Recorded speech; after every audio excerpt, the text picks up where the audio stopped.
Nagulat ako sa tumawag. Akala ko naman parcel ko na yung dumating. Parcel sa team, hindi pala. Sa GCash pala siya. Kaya, ito na yung sobrang tagal. Kailan pa yun? Kailan ko pa ano yun? Tagal. Siya ay shipping exchange GCash. Nan. Abot man lagi dire oh. Palawan. Oh.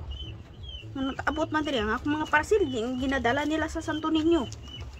Mga kulukoy ng mga kwani. Grabe gid maka ng mga tao ni. Sa di na to nga akong gunting mama yung gunting ko da. Palihog daw ko sa gunting sa taas. To siguro to sa box dito. Ambot, asan na to? Naabaragway dere o na dito? Ambot.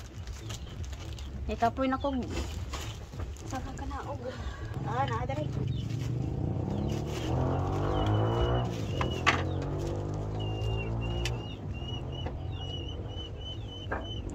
Dere na, dara.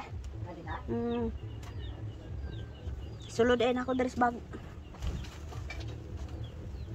Ay, pakahirap naman ang ano na to, duyan na to.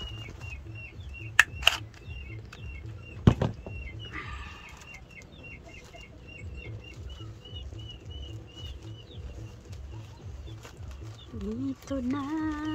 Ito na. Nagulat ako pa bigay ni kuya. Oh, ito lang. Ano kaya to? Alam nga niya eh. Alam nga niya nga galing GCash. May nakasulat naman pala. May nakasulat pala. Oh. Activate your card today and enjoy 30 days of free card protect. Insurance coverage. Unlock peace of mind with your exclusive benefit.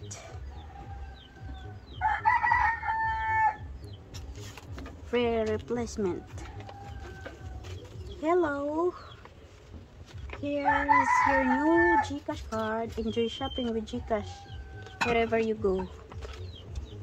Get started with your GCash card. Open your GCash app, look for the card in icon and tap it. Tap link my card. Enter your virtual account number 1. What's a virtual account number 1? You can find it in the back of your card.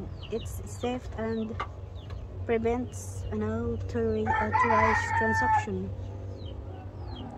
Nominate your 6-digit card pin. Saan makikita yung card? O ano? Sa likod? You can find it at the back daw. The back. Where? Duha man ikabuk. Virtual account number. Virtual account number. Okay.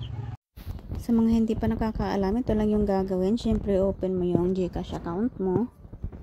And then, profile. Pindutin mo yung profile dyan sa baba. Sa kaliwa banda. Sa baba. Yan. Tapos, my link account. Pindutin mo yan. Tapos, GCash card. Pindutin mo yan. Arrow. Yan. Loading. Parang jowa mo. Loading. Diba? And then, scroll up mo yan. Ba't napakabagal?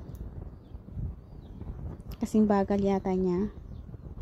Link my card. Pindutin mo yan. Tapos, magsisend ng OTP card si GCash sa'yo. Yan ang ilalagay mo dyan.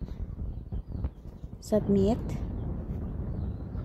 Loading pa rin. Hintayin mo lang. At yan, 4-digit of card. And then, virtual account number. And then, number ng card pin. And confirm 6-digit of card pin. Ayan. Sa akin is successful na. And then, click OK. Thank you for watching, guys. Hope you will enjoy it.